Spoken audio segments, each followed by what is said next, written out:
Yeah, so do we remember? I think John gave it away, but what our theme is going to be with English Lake this year. Do you remember what it is? 3 words? As we go, right? As we go. So we have kind of broken this up a little bit into, we're kind of discussing some foundational things, okay? Some foundational things about who we believe we are supposed to be called to, or what we're supposed to be called to do, I should say. And I don't know how this thing works. But we're also trying to communicate that, that have the same heart from English Lake to Cornerstone. That's really, really important. We really feel like God's called us to work closely together with English Lake and family. So like John said, what my dad and Art shared about last week, that was so good, right? I mean, it just set like a complete framework for us. I told my dad afterwards, I was like, because I had to use a volleyball analogy, of course, right? But I told him, I was like, Dad, it's like you gave me the perfect set.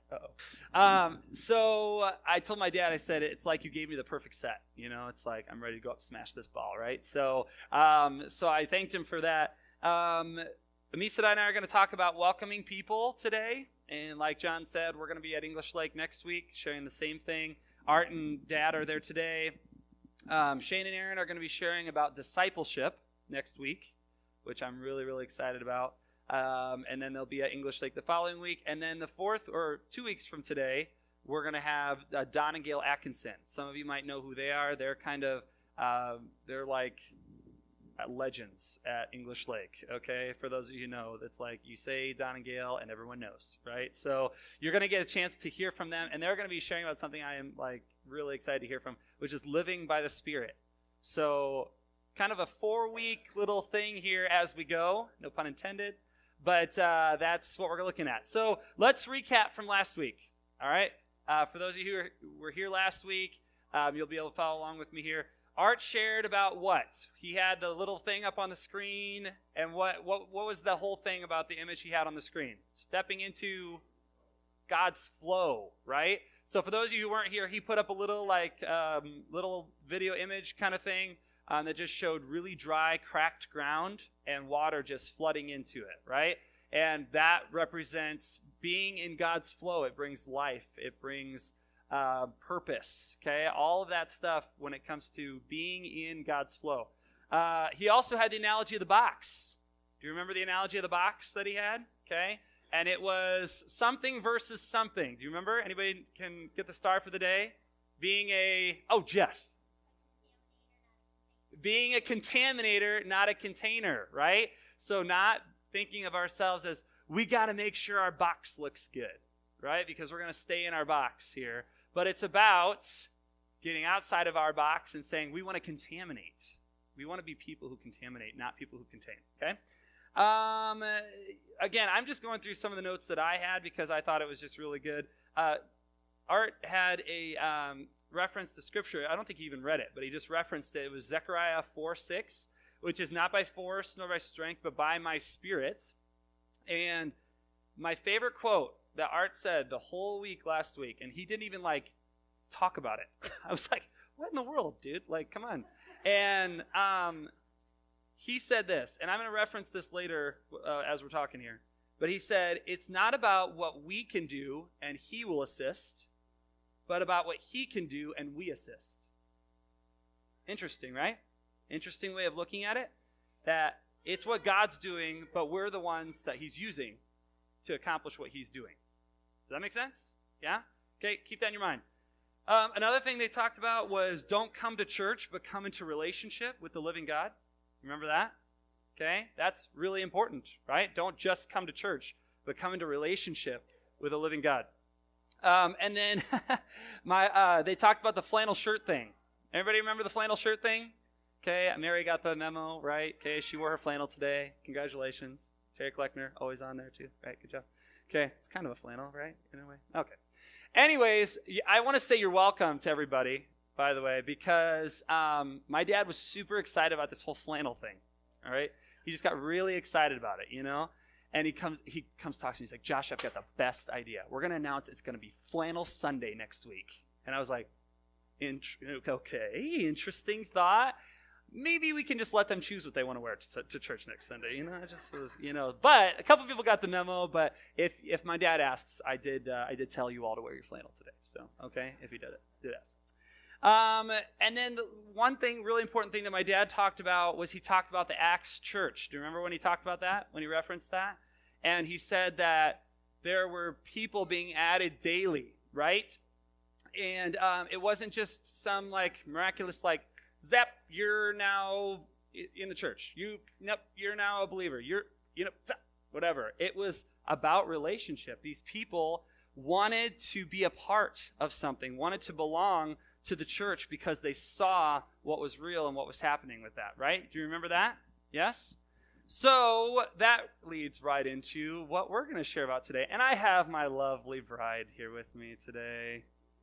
I know. It's funny because, when I first my wife and I are celebrating 10 years in this August of being married. That feels weird. 10 years, right? She's put up with me for a long time. So, but it's interesting because I'll go somewhere and I'll be like, hey, how's it going? They're like, good, where's your wife and kids? And I'm like, they're at home. You didn't bring them? It's almost like I'm not welcome unless they're with me, So I just have come to a realization that people like them better than me, and that's okay, we are one now, right? We are one. So we've kind of broken this down today into 3 sections, okay? 3 sections. So you'll know the percentage of how far we are done by where we're at in the message, right? So first one is we're going to title this first section Belong, okay? So my dad talked about last week, he talked about the millennial generation, right? I liked that part because that was about me, right? So that was my generation, right? And it's kind of true. I had to agree with my dad, and a couple of us were talking about it afterwards that we've kind of gotten a bad rap, right? Us millennials, we've gotten a really bad rap that we're, all the bad things about our generation. So it was really refreshing, honestly, to hear the exciting things that people are excited about with our generation. Because I feel like there's some exciting things about our generation that's different than previous generations, that's going to carry things forward in a different way. So I'm excited about that. But what he talked about is he said that millennials are looking for something that's real. And if I can just have a shake of head from millennials, would we all agree with that? Yes, we would agree with that. I'm as a millennial, I know that for myself, that I don't like the fluff stuff. I have said countless times to my parents or to my wife, whoever it is that I'm venting to that day, and I've said, it's like, why does that matter? What is that, what I just did, why does that matter? Right? Because we're looking for something that's real. We're looking for something that adds actual value.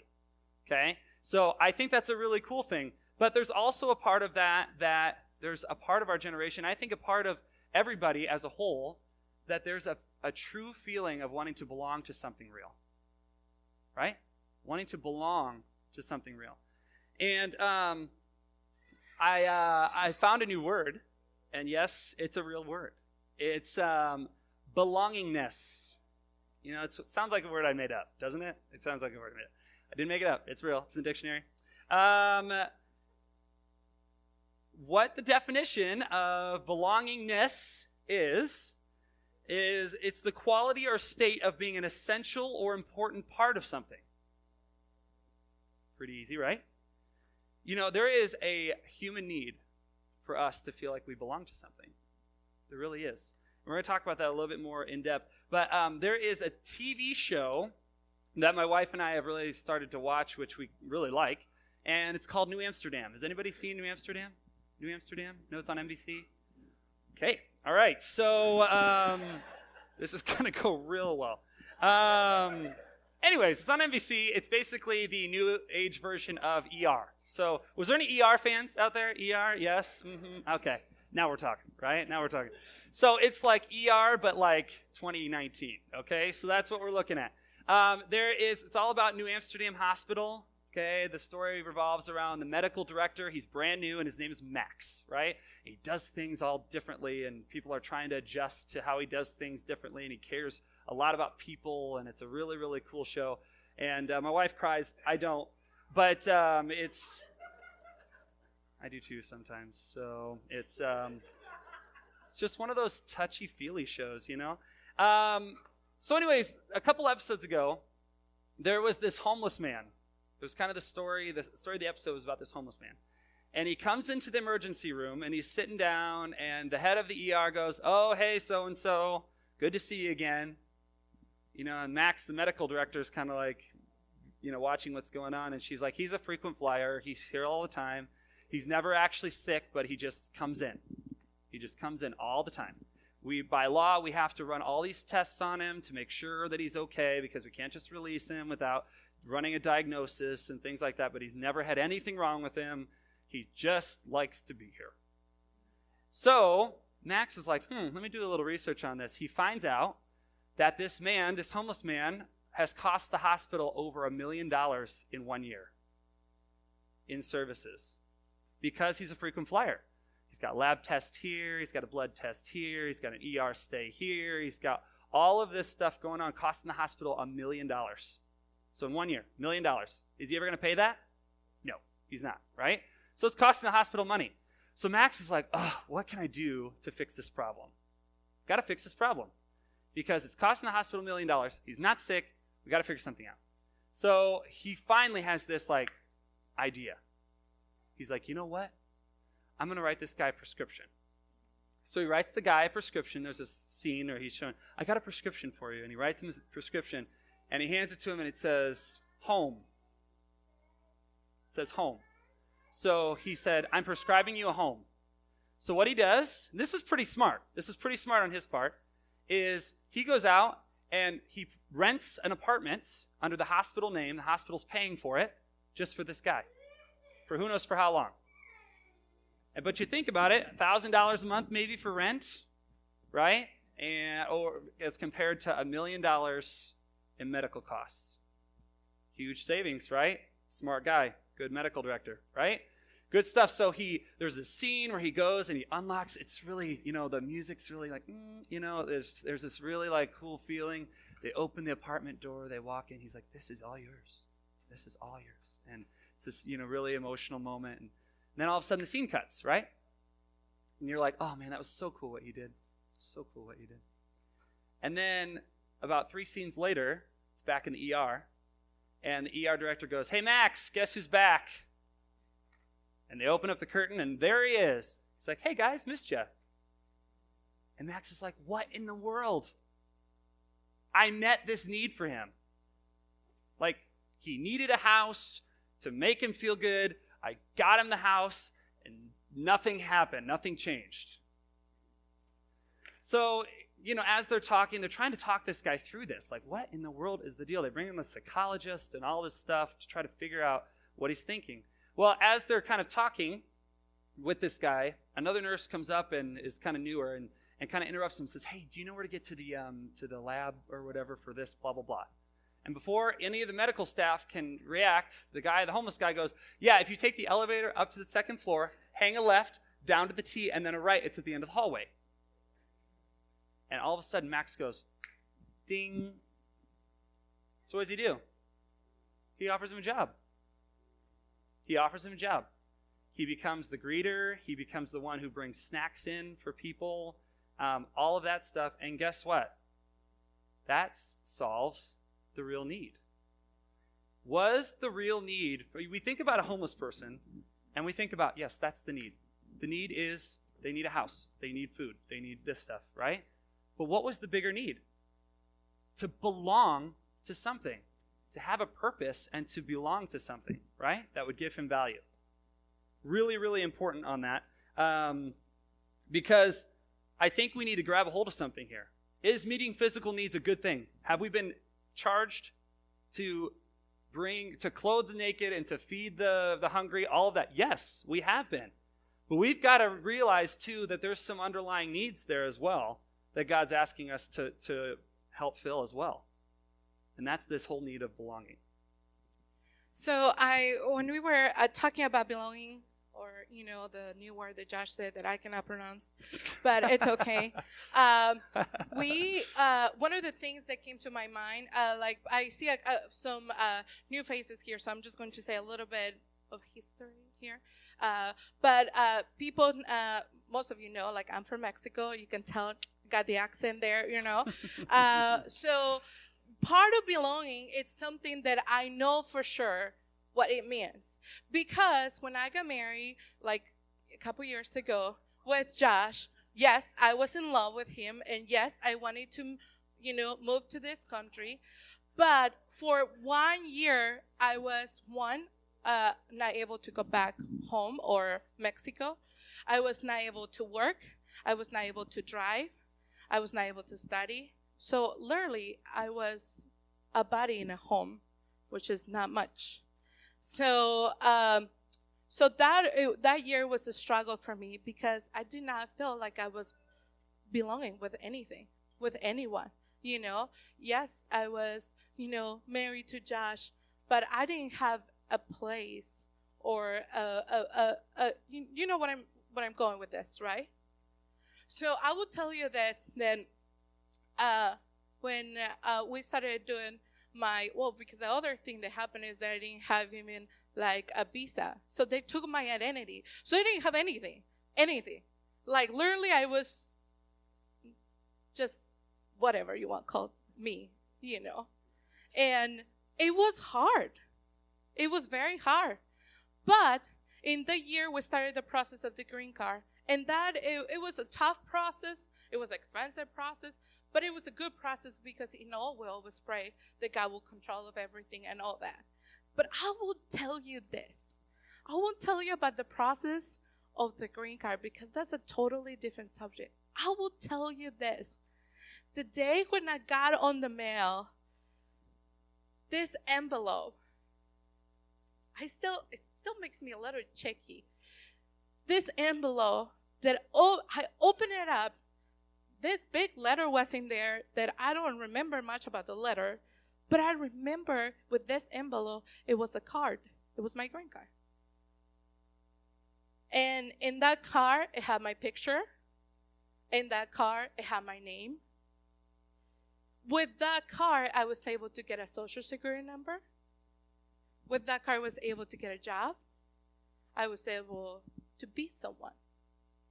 I was belonging to this country. I was no one, not again, no one. This time, I was able to show an identity and be like, this is me. I'm part of this place.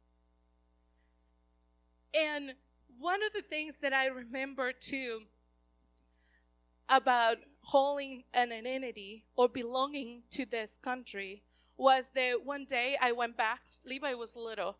I went back to Mexico to visit family, and on my way back home or here, there's in the airport for the ones that travel international, you have two like lines or two ways to go. One is the tourist ones, the ones that come visit the country just for a little bit, blah blah blah, and the ones that are the ones that live in the country. And this was my first time going as a resident.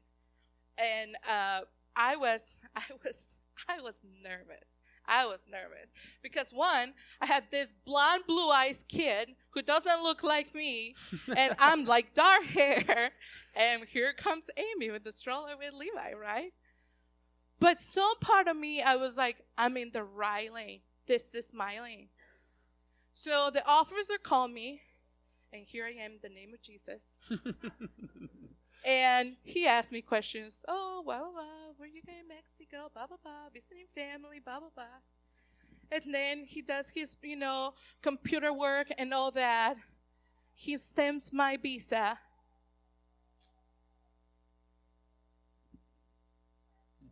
And he said to me, I will never forget this.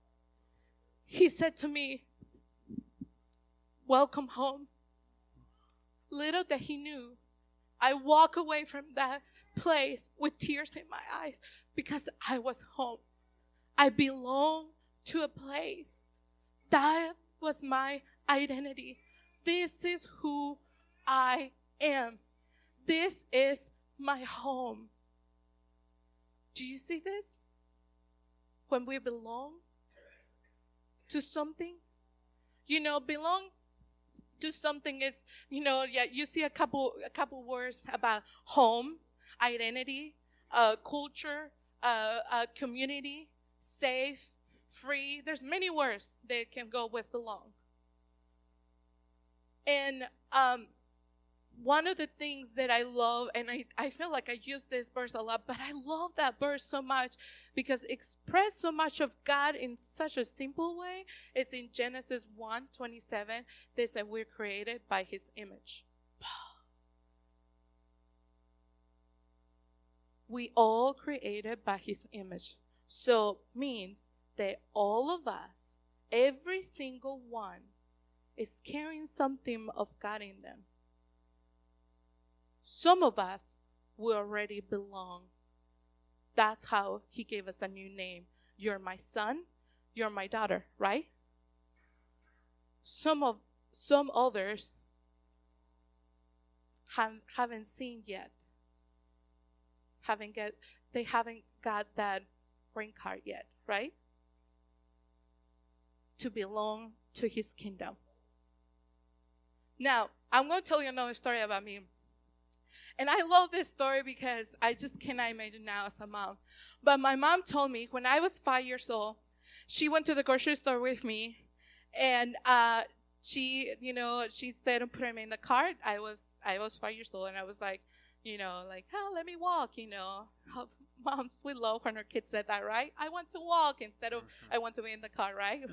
Great things happen when kids walk in the grocery store.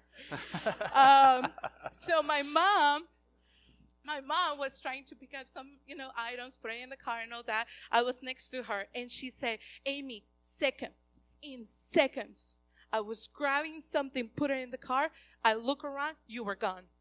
I was like, oh, what? What did you do, Mom? She's like, I went home. No, just kidding. So my mom said that right away she dropped everything that she was doing.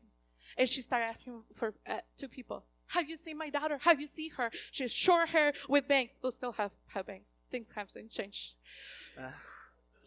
She's wearing this. She's probably this high. She's really pretty. I don't know, she said that. But she was looking for me. She was looking for me. She was asking people, hey, have you seen her? Then leave it to Myrna. She went to the manager of the store, which this is like a Walmart size, like grocery store. It's not like, a grocery store. No, it's a big grocery store. She went to the manager and said, lock everyone in. Nobody getting out. For the ones that know my mom, believe, right, that happens. And she locked everyone in the store, and she was very determined to find me. It's my daughter. She's lost. She's part of me. I need to find her. So my mom is walking, running, I don't know. She was going through every aisle, looking. Where's Amy? Amy, where's Amy? Where's Amy?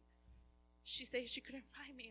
And more she feels this desperate feeling. I need to find her. I need to find her. I need to find her. So then she gets to an aisle and see that nothing is there. No one is there, and pass it. And something stopped her. And she said she'd come back. Because at the end of the aisle, she sees this little 2 feet with red shoes going. And she knew in that moment, there she is. So I was sitting on a shelf, those like the toy shelves, I was sitting all the way back. So the only thing you can see was my feet. Or my red shoes. My mom said she ran towards me. She hugged me and she was like, you're here. I've been looking for you. And my mom's face was finally saying, I've been looking for you. I found you. But guess what? My face was a little bit more clueless than that. My face was like, what? You what? Looking for me? I've been playing here the whole time with my doll.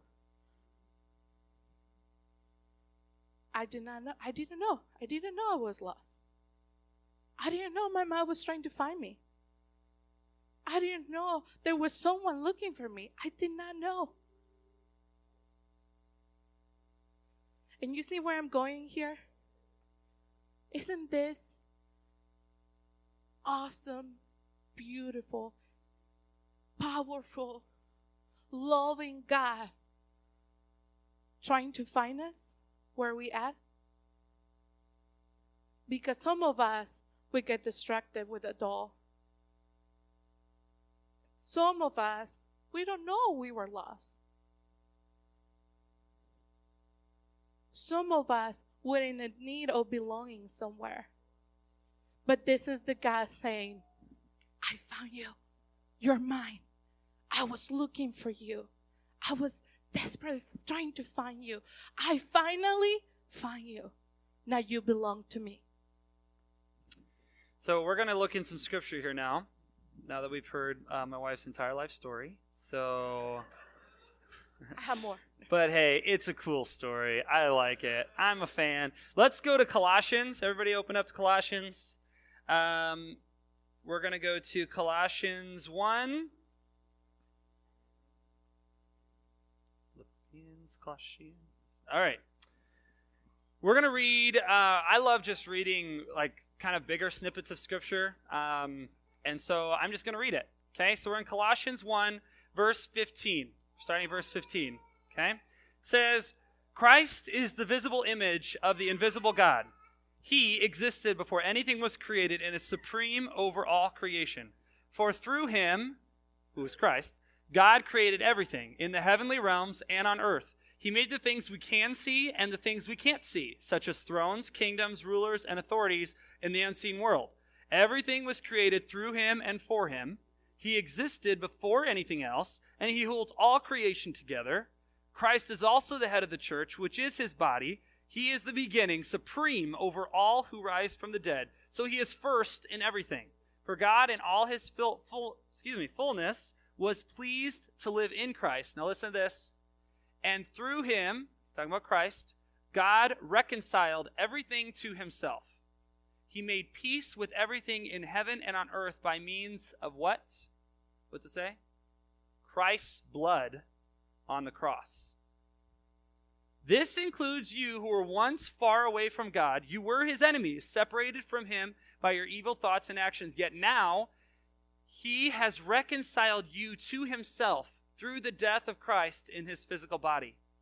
As a result, he has brought you into his presence, and you are holy and blameless as you stand before him without a single fault.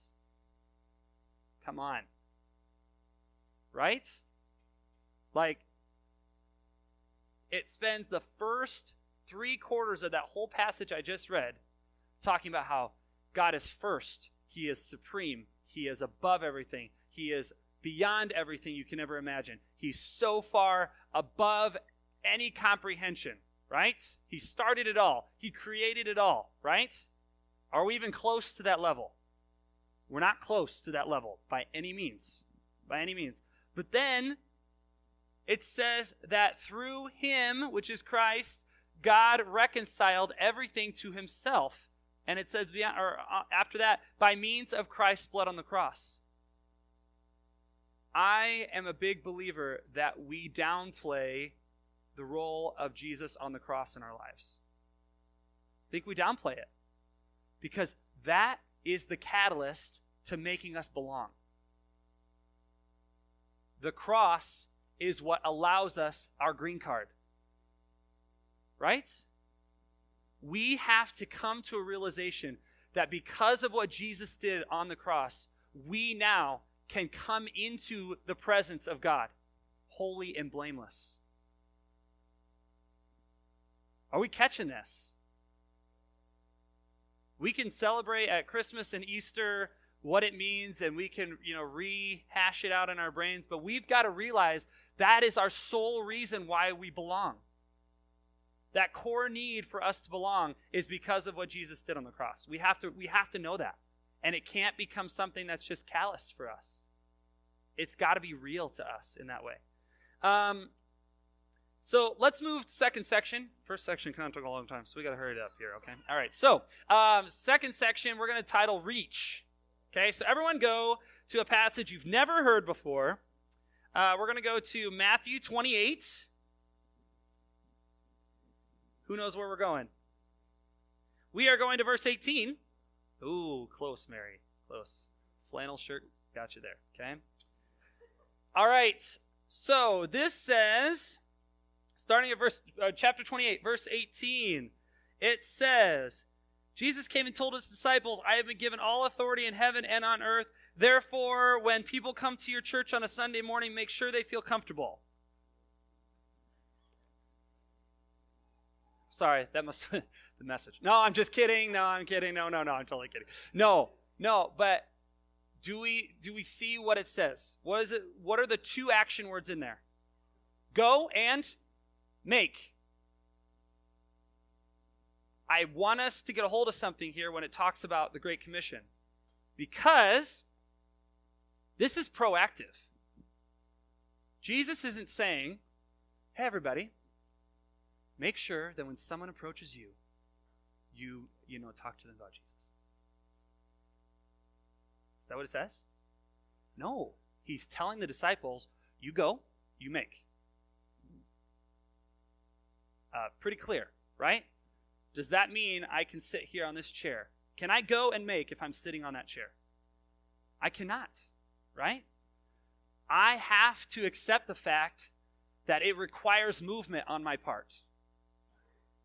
If we are going to do as Jesus asked, which is to reach people, then it requires us being proactive and moving forward and not being reactive, right?